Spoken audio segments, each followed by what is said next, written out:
Hello, my name is Stephen, and I am here today to give you some fabulous facts about perhaps the most important natural phenomenon in the world.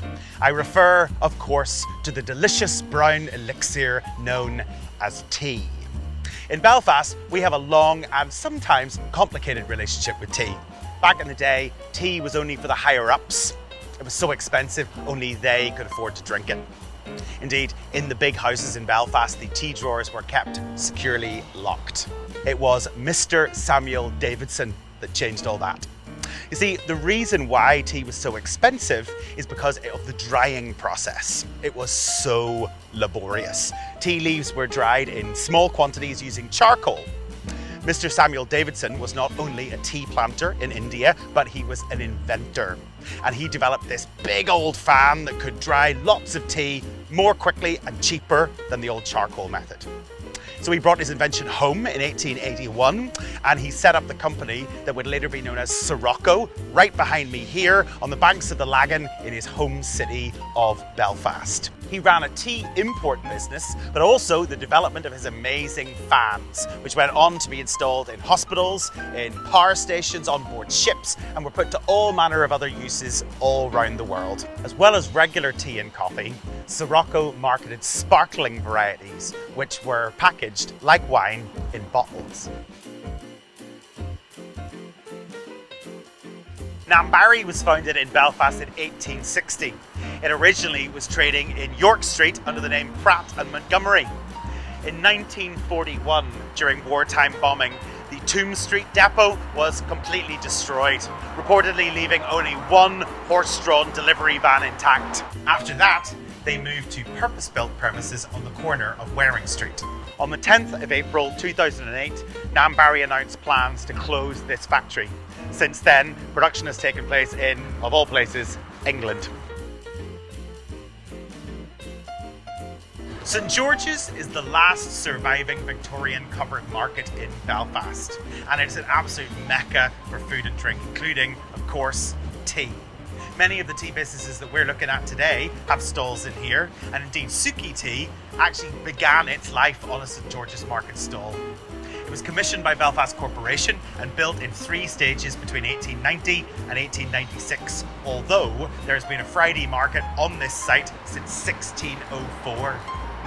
Prior to 1890, St George's was an open market and there would have been a slaughterhouse and a meat market, but today it is thriving with over 300 traders, crafters, musicians and food vendors.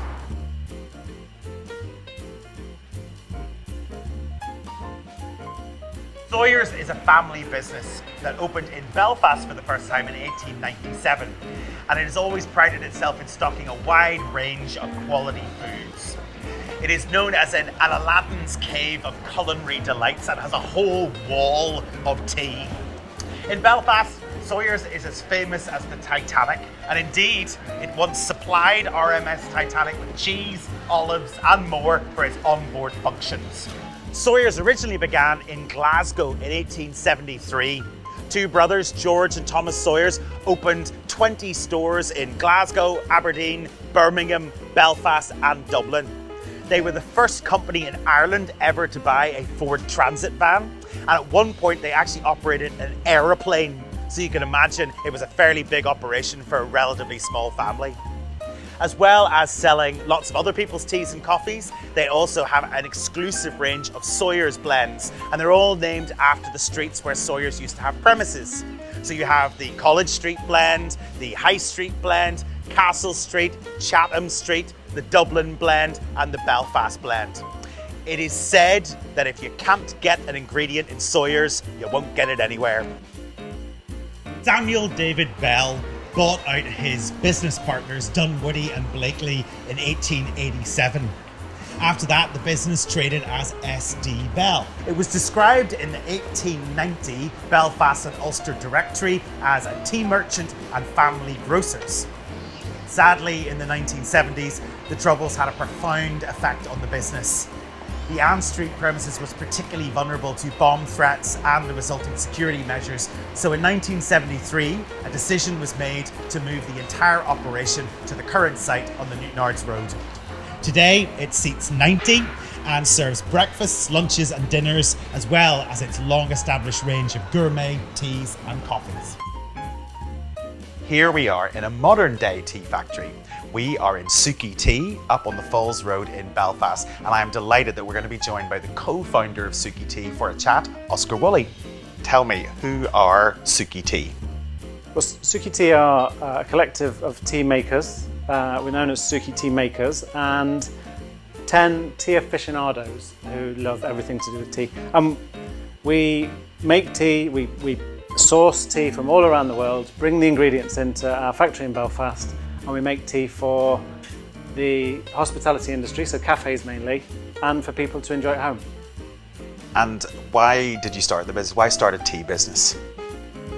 Well, it comes, I'd say, predominantly this comes from rebellion. You know, like you walk into a coffee shop and you've got this, you're served an amazing cup of coffee from a barista who's been trained on an expensive machine. You've got all the theatre and froth and steam and everything, but then you ask for tea and it's a tea bag in a cup. We thought 16 years ago, let's improve tea. Let's just do everything we can to make that experience a ritual and bring a bit of mystique, just bring a bit of love back into it, really. So it must be quite interesting starting a business from scratch, and you're able to decide yourself what way you do business. We had to learn everything as we went. We liked tea, we wanted to have fun, and we wanted it to make money. That was our business plan, essentially. But we knew we wanted to do it in a responsible way. I had some terrible bosses in the past, and I thought, right, we're going to do this the right way. So all along the value chain and all along the sourcing chain, you've got a choice to buy fair trade tea or not. So we decided we would do that. We pay people living wage. We also subscribe to something called 1 cup of porridge. So that provides children in the nurseries, on the tea gardens, a cup of porridge every morning. And it's just about doing the right thing. Like, you know, tea's had a varied history, and we thought, right, we've got a chance to reset this. You know, from this factory that we bring in ingredients from 42 countries, we blend everything on site here, and then it goes out to 22 countries. So you had mentioned when you were talking about your tea going all over the world, you'd mentioned Belfast Brew. Tell me a bit more about that. So Belfast Brew is our signature drink from 2 fair trade gardens, and when we first went to East Africa, we went to Tanzania, and on the machine that makes Belfast Brew, on the side of it, my jaw dropped. I had to shout Annie over, and I said, "You're never going to believe what this says on the side." And there was a brass plaque with Davidson and Sons, and it said "Made in Belfast" on the side.